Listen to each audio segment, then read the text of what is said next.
ತನ್ನ ಗಂಡ ಮತ್ತೆ ಮಗ ಸತ್ತಿದ ನಂತರ ಹೇಮ್ಲತಾಗೆ ಎಷ್ಟು ದುಃಖ ಆಗತ್ತೆ ಅಂದ್ರೆ ಅವಳು ಮಾತಾಡೋ ಪರಿಸ್ಥಿತಿನಲ್ಲೂ ಕೂಡ ಇರೋದಿಲ್ಲ. ಪೊಲೀಸರು ಮುಖಾಂತರ ಪವನ್ ತಮ್ಮ ಶರತ್ಗೆ ಈ ವಿಷಯ ಗೊತ್ತಾದಾಗ ಅವನು ತನ್ನ ಹೆಂಡತಿ ಮತ್ತೆ ಮಗ ರಾಹುಲ್ ಜೊತೆ ಪವನ್ ಮನೆಗ್ ಬರ್ತಾನೆ. ಸ್ವಲ್ಪ ದಿನದ ನಂತರ ಹೇಮ್ಲತಾ ಸರಿ ಹೋದಾಗ ಅವಳು ಶರತ್ಗೆ ಎಲ್ಲಾ ವಿಷಯನೂ ಹೇಳ್ತಾಳೆ. ಅವಳ ಮಗನೇ ಅವ್ರಪ್ಪನ್ನ ಕೊಲೆ ಮಾಡ್ದ, ಆಮೇಲೆ ಅವನು ಕೂಡ ಆತ್ಮಹತ್ಯೆ ಮಾಡ್ಕೊಂಡ ಅಂತ. ಈ ವಿಷಯನ ಬೇರೆಯವ್ರ ಹತ್ರ ಶೇರ್ ಮಾಡೋದು ಸರಿಯಲ್ಲ ಅಂತ ಅನ್ಕೊಂಡಿರ್ತಾಳೆ. ಹೀಗೆ 1 ವರ್ಷ ಕಳ್ದ್ ಹೋಗತ್ತೆ. ಇನ್ನೊಂದು ಕಡೆ ದೇವಸ್ಥಾನದಲ್ಲಿರುವಂತ ಪೂಜಾರಿಣಿಗೆ ಈ ವಿಷಯ ಗೊತ್ತಾದಾಗ ಹೇಮಲತಾ ಸರಿ ಹೋಗಿ ಮತ್ತೆ ತನ್ನ ಜೀವನನ ಆರಾಮಾಗಿ ಕಳೀತಿದ್ದಾಳೆ ಅಂತ ಆಗ ಅವಳಿಗೆ ಹೊಟ್ಟೆ ಉರಿಯತ್ತೆ. ಯಾರ ಕಾರಣದಿಂದ ನನ್ನ ಗಂಡ ಸತ್ತೋದ್ನೋ ಆ ಮನೆಯಲ್ಲಿ ಖುಷಿ ಅನ್ನೋದು ಇರ್ಲೇಬಾರ್ದು. ಮಧ್ಯರಾತ್ರಿ 1 ಗಂಟೆ ಸಮಯದಲ್ಲಿ ರಾಹುಲ್ಗೆ ಯಾರೋ ಕೂಗೋ ಶಬ್ದ ಕೇಳ್ಸತ್ತೆ. ಅವನ್ ಇದ್ದಕ್ಕಿದ್ದ ಹಾಗೆ ಎದ್ದು ಬಿಡ್ತಾನೆ ಮತ್ತೆ ಕೋಣೆನಲ್ಲಿ ಈ ಕಡೆ ಆ ಕಡೆ ನೋಡ್ತಾನೆ. ಅವನ್ ಕೂಗೋದನ್ನ ಕೇಳಿಸ್ಕೊಂಡು ಮಾನ್ವಿ ಮತ್ತೆ ಶರತ್ ರೂಮ್ ಒಳಗಡೆ ಬರ್ತಾರೆ. ಏನಾಯ್ತು ಪುಟ್ಟ?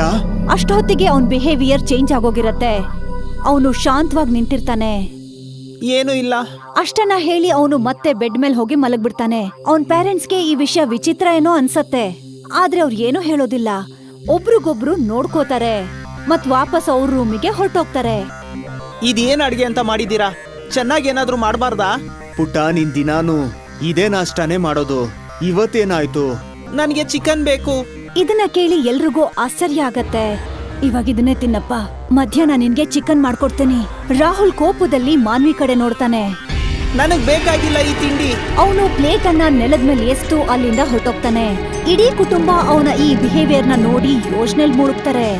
ಪೂಜಾರಿಣಿ ಖುಷಿ ಆಗ್ತಾಳೆ, ಯಾಕಂದ್ರೆ ರಾಹುಲ್ ಮೇಲೆ ಅವಳು ಮಾಯಾ ಮಂತ್ರದ ಪ್ರಭಾವ ಬೀರಿರತ್ತೆ. ಹೇಮ್ಲತಾ, ಇವತ್ತು ನಿನ್ನ ಜೀವನದ ಕೊನೆ ರಾತ್ರಿ. ನಿನ್ನ ಜೊತೆಗೆ ನಿನ್ನ ಮೈದ ಮತ್ತೆ ಅವನ ಮಗ ಕೂಡ ಸಾವಿನ ಬಾಗಿಲನ್ನ ತೊಟ್ಟುತ್ತಾರೆ. ಮತ್ತವಳು ಜೋರಾಗಿ ನಗ್ತಿರ್ತಾಳೆ. ಶರತ್, ನನ್ಗೆ ರಾಹುಲ್ ಬಗ್ಗೆ ಚಿಂತೆ ಆಗ್ತಿದೆ. ನಾವ್ ಅವನನ್ನ ಡಾಕ್ಟರ್ ತೋರಿಸ್ಬೇಕು. ಇದ್ರಲ್ಲಿ ಡಾಕ್ಟರ್ ಏನೂ ಮಾಡೋದಕ್ಕಾಗಲ್ಲ. ಅವನಲ್ಲಿ ಯಾವ್ದೋ ಆತ್ಮ ಸೇರ್ಕೊಂಡಿದೆ. ನಾವು ದೊಡ್ಡ ದೇವಸ್ಥಾನಕ್ಕೆ ಹೋಗಿ ಮಾತಾಡ್ಬೇಕು. ನಾನ್ ಬೆಳಗ್ಗೆನೆ ಹೋಗಿ ಪೂಜಾರಿಗಳ ಹತ್ರ ಮಾತಾಡ್ತೀನಿ. ಆಗ ಎಲ್ರೂ ತಮ್ಮ ರೂಮ್ಗಳಿಗೆ ಹೋಗಿ ಮಲ್ಕೋತಾರೆ. ಹೇಮ್ಲತಾ ಹಾಲಲ್ಲಿ ಲೈಟ್ ಆಫ್ ಮಾಡಿ ಸೋಫಾ ಮೇಲೆ ಕೂತಿರ್ತಾಳೆ. ರಾಹುಲ್ ತನ್ನ ರೂಮಿಂದ ಹೊರಗಡೆ ಬರ್ತಾನೆ. ಅವನ್ ಹೇಗ್ ನಡೀತಾ ಇರ್ತಾನೆ ಅಂದ್ರೆ ಅವನಿಗೆ ಜ್ಞಾನನೇ ಇಲ್ವೇನೋ ಅನ್ನೋ ಹಾಗೆ. ಅವನು ನಿಧಾನವಾಗಿ ಡೋರ್ ಹತ್ರ ಬರ್ತಾ ಇರ್ತಾನೆ. ಹೇಮ್ಲತಾ ಅವನನ್ನ ನೋಡ್ತಾಳೆ ಮತ್ತೆ ಎದ್ದು ನಿಂತ್ಕೋತಾಳೆ. ರಾಹುಲ್ ಮನೆ ಬಾಗಿಲನ್ನ ತೆಗೆದು ಹೊರಗಡೆ ಹೋಗ್ತಾನೆ. ಹೇಮ್ಲತಾ ಕೂಡ ಅವನ್ ಹಿಂದೆ ಗೊತ್ತಿಲ್ದೇ ಇರೋ ಹಾಗೆ ಹೋಗ್ತಾಳೆ. ರಾಹುಲ್ ದೇವಸ್ಥಾನಕ್ಕೆ ಹೋಗ್ತಾನೆ ಮತ್ತೆ ಒಳಗಡೆ ಹೋಗ್ತಾನೆ. ನಾವೇ ರಾಹುಲ್ನ ಇಲ್ಲಿ ಕರ್ಕೊಂಡ್ ಬರ್ಬೇಕು ಅಂತಿದ್ವಿ, ಆದ್ರೆ ಇವನು ಇಲ್ಲಿಗೆ ಯಾಕೆ ಬಂದ? ಅವಳಿಗೆ ಅಲ್ಲೊಂದು ದೊಡ್ಡ ಕಿಟಕಿ ಕಾಣಿಸತ್ತೆ. ಅವಳು ಅದ್ರ ಹತ್ರ ಹೋಗಿ ಒಳಗಡೆ ಇಣುಕಿ ನೋಡ್ತಾಳೆ. ಅವಳು ನೋಡ್ತಾಳೆ ರಾಹುಲ್ ಪೂಜಾರಿಣಿ ಎದುರುಗಡೆ ಕೂತಿರ್ತಾನೆ. ರಾಹುಲ್, ಇವತ್ತು ನಿನ್ನ ಕೊನೆ ಕೆಲ್ಸನ ಪೂರ್ತಿ ಮಾಡ್ಲೇಬೇಕು. ಹಾಗ್ ಹೇಳಿ ರಾಹುಲ್ಗೆ ಒಂದು ಚಾಕು ಕೊಡ್ತಾಳೆ. ಮನೆಗ್ ಹೋಗಿ ನಿನ್ನ ಇಡೀ ಕುಟುಂಬನ ಮುಗಿಸ್ಬಿಡು. ಹೇಮ್ಲತಾ ಇದನ್ನ ಕೇಳಿಸ್ಕೊಂಡು ತುಂಬಾ ಭಯ ಪಟ್ಕೋತಾಳೆ. ಅವಳ ಜೀವನನ ಹಾಳ್ ಮಾಡಿದಂತ ಪೂಜಾರಿಣಿ ಯಾರು ಅಂದ್ರೆ ಅವಳ ಮಾತನ್ನ ನಂಬಿ ಅವಳು ತನ್ನ ಮಗನ್ನ ಎಷ್ಟೋ ವರ್ಷ ತನ್ನಿಂದ ದೂರ ಇಟ್ಟಿದ್ಲು. ಅವಳು ಗೊತ್ತಾಗತ್ತೆ ರಾಹುಲ್ ಆ ಪೂಜಾರಿಣಿ ವಶದಲ್ಲಿದ್ದಾನೆ ಅಂತ. ಅವನಿಗೇನೇ ಹೇಳಿದ್ರು ವ್ಯರ್ಥ ಅಂತ. ಅವಳು ನೇರವಾಗಿ ವಾಪಸ್ ಮನೆಗ್ ಹೋಗ್ತಾಳೆ ಮತ್ತೆ ಶರತ್ ಮಾನ್ವಿಗೆ ಎಲ್ಲ ವಿಷಯನೂ ಹೇಳ್ತಾಳೆ. 3 ಜನ ಹಾಲಲ್ಲಿ ಸೋಫಾ ಮೇಲೆ ಕೂತಿದ್ರು. ಆಗ ಅಲ್ಲಿಗೆ ರಾಹುಲ್ ಕೈಯಲ್ಲಿ ಚಾಕು ಹಿಡ್ಕೊಂಡು ಮನೆ ಒಳಗಡೆ ಬರ್ತಾನೆ. ಅವನ್ ಬರ್ತಿದ್ದ ಹಾಗೆ ಬಾಗ್ಲು ತನಗ್ ತಾನೇ ತೆಕ್ಕೊಳತ್ತೆ. ಅವನ ಕಣ್ಣಿನ ಬಣ್ಣ ಕೆಂಪು ಕಾಣಿಸ್ತಾ ಇರತ್ತೆ. ಮತ್ತವನು ತನ್ನ ತಂದೆ ತಾಯಿ ಕಡೆ ಹೋಗ್ತಾ ಇರ್ತಾನೆ. ಅವ್ರ 3 ಜನ ಅವನನ್ನ ನೋಡಿ ಎದ್ ನಿಂತ್ಕೋತಾರೆ. ಪುಟ್ಟ, ನೀನ್ ಅಲ್ಲೇ ನಿಂತ್ಕೋ, ನಿನ್ಗೆ ಪ್ರಜ್ಞೆ ಇಲ್ಲ. ಇವತ್ತು ನಿಮ್ 3 ಜನಕ್ಕೆ ಸಾವು ಬಂದಿದೆ. ಪುಟ, ನಾನ್ ನಿನ್ ತಾಯಿ, ನೀನ್ ನನ್ನನ್ನ ಹೇಗ್ ಸಾಯಿಸ್ತೀಯ? ನಾನ್ ನಿಮ್ಮನ್ನ ಯಾರನ್ನೂ ಬಿಡೋದಿಲ್ಲ. ಅವನು ಶರತ್ ಮೇಲೆ ದಾಳಿ ಮಾಡ್ತಾನೆ. ಆ ಚಾಕು ಶರತ್ ಕೈಗ್ ತಾಗತ್ತೆ. ಅವನ್ ಕೈಯಿಂದ ರಕ್ತ ಬರ್ತಿರತ್ತೆ. ಶರತ್ ಮತ್ತೊಂದು ಸಲ ಶರತ್ ಕತ್ತಿಗೆ ದಾಳಿ ಮಾಡ್ತಾನೆ. ಆ ಚಾಕು 1 ಇಂಚ್ ಹಿಂದೆ ನಿಂತ್ಕೊಳ್ಳತ್ತೆ. ಒಂದು ಆತ್ಮ ಬಂದು ರಾಹುಲ್ನ ಕೈ ಹಿಡ್ಕೊಳತ್ತೆ ಮತ್ತೆ ಶರತ್ತನ್ನ ಕಾಪಾಡತ್ತೆ. ಆ ಆತ್ಮ ಯಾರ್ದು ಅಂತಂದ್ರೆ ಆ ಪೂಜಾರಿಣಿಯ ಗಂಡಂದು. ಹೇಮ್ಲತಾ, ಮಾನ್ವಿ ಮತ್ತೆ ಶರತ್ 3 ಜನ ಆ ಆತ್ಮನ ನೋಡ್ತಿರ್ತಾರೆ. ಪವನ್ ಮಾಡಿದ ತಪ್ಪಿಗೆ ಶಿಕ್ಷೆ ಅವನ ಪ್ರಾಣ ಕೊಟ್ಟು ಸರಿ ಮಾಡಿದ್ದೇನೆ. ಈ ಕುಟುಂಬಕ್ಕೂ ಅದಕ್ಕೂ ಏನು ಸಂಬಂಧ ಇಲ್ಲ. ಬಿಟ್ಬಿಡು ಇವ್ರನ್ನ. ಅದನ್ನ ಕೇಳಿದ್ಮೇಲೂ ರಾಹುಲ್ ಅವ್ರ ಮಾತನ್ನ ಕೇಳೋದಿಲ್ಲ. ಅವನ್ ಮೇಲೆ ಇನ್ನೂ ಪ್ರಭಾವ ಹಾಗೇ ಇರತ್ತೆ. ಅವನು ಮತ್ತೆ ಶರತ್ ಮೇಲೆ ದಾಳಿ ಮಾಡೋದಕ್ಕೆ ಮುಂದಾಗ್ತಾನೆ. ಆದ್ರೆ ಈ ಸಲ ಪಂಡಿತನ ಆತ್ಮ ಅವನ್ ಕೈಯನ್ನ ತಿರುಗಿಸ್ಬಿಡತ್ತೆ. ಮತ್ತೆ ಚಾಕು ಅವನ ಕೈಯಿಂದ ಕೆಳಗಡೆ ಬಿದ್ದು ಹೋಗತ್ತೆ. ಒಂದ್ ವೇಳೆ ಇವನ್ ಸಾಯ್ಲಿಲ್ಲ ಅಂದ್ರೆ ಇವನ್ ಮಗ ಖಂಡಿತ ಸಾಯ್ತಾನೆ. ಈ ಮಾತನ್ನ ರಾಹುಲ್ ಒಳಗಡೆ ಇರೋ ಆತ್ಮ ಹೇಳತ್ತೆ. ರಾಹುಲ್ ಅಲ್ಲಿಂದ ಮಾಡಿಗೆ ಓಡ್ ಹೋಗ್ತಾನೆ. ಶರತ್ ಮತ್ತೆ ಬಾಕಿ ಜನ ಕೂಡ ಅವನ್ ಹಿಂದೆನೆ ಹೋಗ್ತಾರೆ. ರಾಹುಲ್ ಮಹಡಿ ತುದಿನಲ್ಲಿ ನಿಂತ್ಕೊಂಡು ಅಲ್ಲಿಂದ ಕೆಳಗಡೆ ಹಾರ್ತಾನೆ. ರಾಹುಲ್ ನೇತಾಡುವಾಗ ಅವನಲ್ಲಿದ್ದಂತ ಆತ್ಮ ಅಲ್ಲಿಂದ ಹೊರಟೋಗತ್ತೆ. ರಾಹುಲ್ ಪ್ರಜ್ಞೆಗ್ ಬರ್ತಾನೆ. ತಾನು ನೇತಾಡ್ತಾ ಇರೋದನ್ನ ನೋಡಿ ಜೋರಾಗಿ ಕೂಗ್ಕೋತಾನೆ.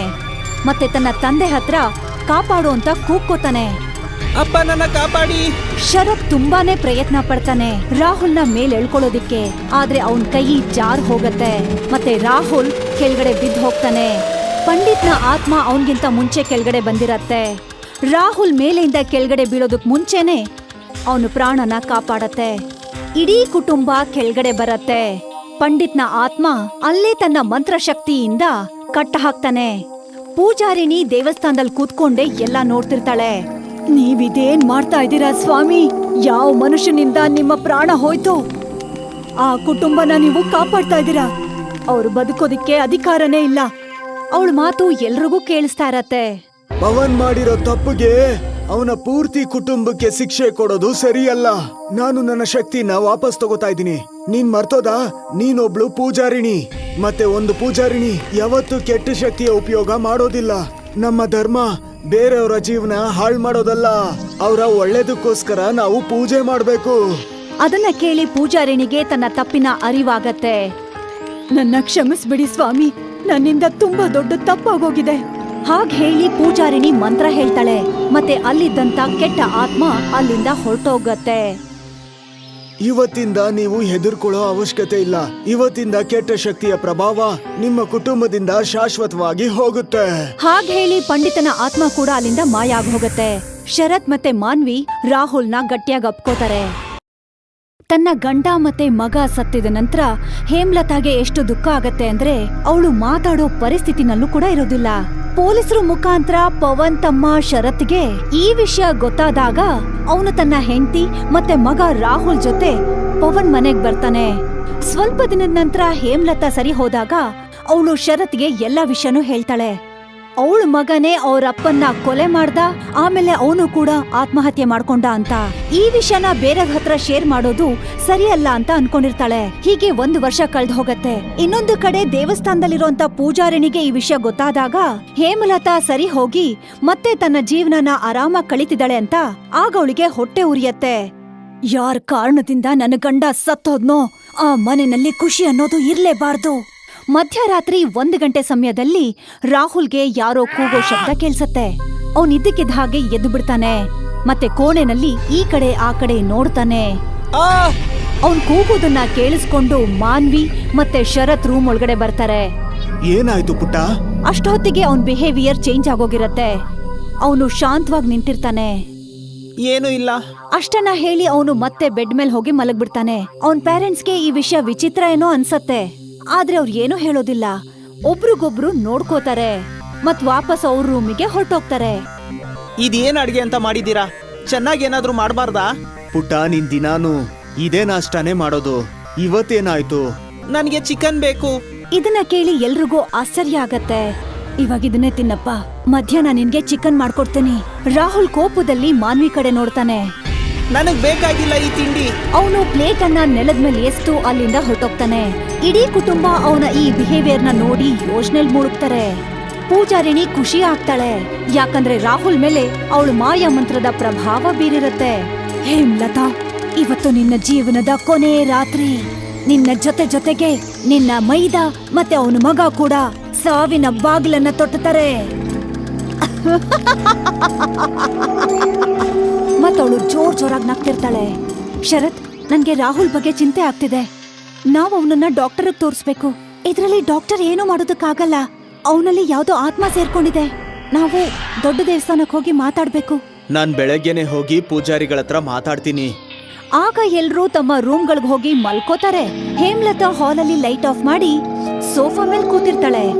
ರಾಹುಲ್ ತನ್ನ ರೂಮಿಂದ ಹೊರಗಡೆ ಬರ್ತಾನೆ.